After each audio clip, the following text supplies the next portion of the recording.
Emotional beats that land. I'm Karen Beery with Right Now Editing, where we turn good manuscripts into great books.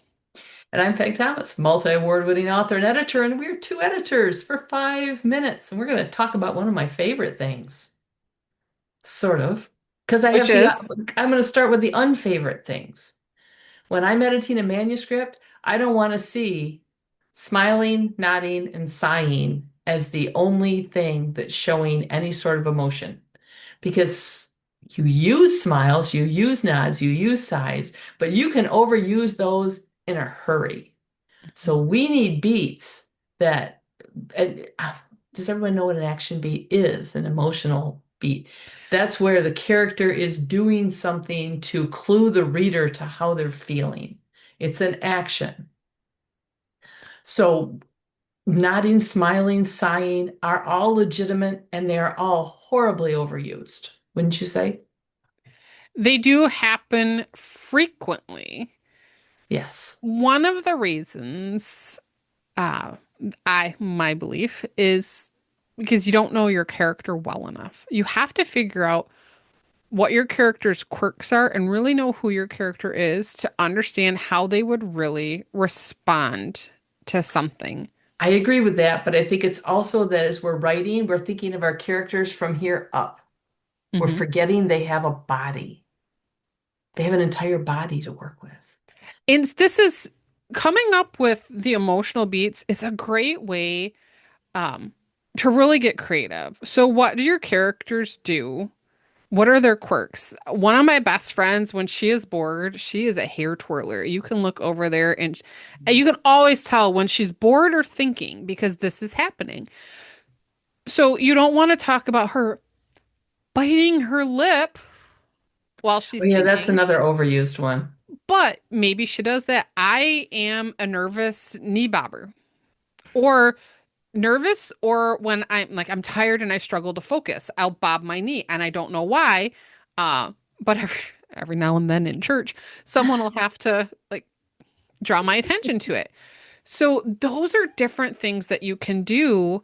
And if you use something like that, that definitely should be one character in your book that does it. Make sure Yes. all the characters in your book don't do the same thing.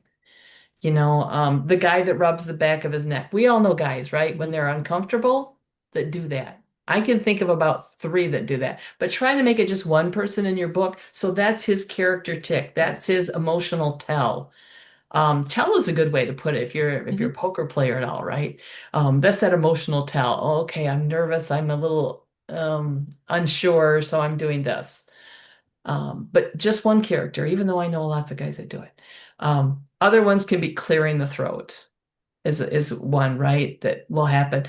People will fiddle with their fingers. You ever known anybody who's kind of like picks at You their can't finger? see me, but I do this the entire time we record these because this is one of my thinking quirks. I'm always Yeah. rubbing my fingernails. And that's a great one to do it. Crossing the legs, uncrossing the legs, right? When guys have their legs uncrossed and they're sitting back, they're relaxed. If they lean forward or if they got that one ankle over the other, the posture changes. Think about your characters. How does their posture change, to go from relaxed to go from this where they're more intense? And write that into your stories. Get those action beats that clue the reader to, hey, he's paying attention. He's sitting up. Don't straighten the spine. I'm so sick of that term. Everybody is straightening their spine because everybody apparently has scoliosis in our books right now.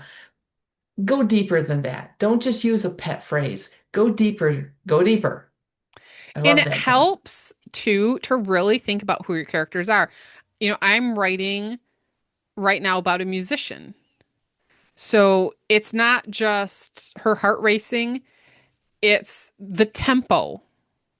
You know, Yes, use the musical the terms. tempo of her pulse increases because she's a Absolutely. musician, so she thinks in terms of um musical references. So what's really And helped I've for done that me. with a blacksmith, Mhm. that this was as hot as iron ready to hammer. I mean, you use terms and thoughts that that person is familiar with, their time period, their occupation, where they grew up, whatever. And it really is, I like what Peg said. think about literally from the top of your head to the bottoms of your feet. Every emotion that you've ever had, and I find myself doing this because I'm using the same descriptions. I'm like, what is another way that I personally would describe the tension that I feel? Use that one description again, make it specific to a character, but really take the time to think about how every part of your body responds to every emotion you've ever had. Write them down and use them for reference. We're out of And time, Peg, so final but make thoughts. make a little note too when you notice other people's reactions, especially if you're a woman, notice the men's, jot them down. If you're a man, notice the women's, jot them down because you need to balance both. And that's all we've got for you this week. Come on back next week. We'll have some other brilliant words of wisdom for you then. Oh, brilliant. Brilliant. Until then, I'm Karen Beery.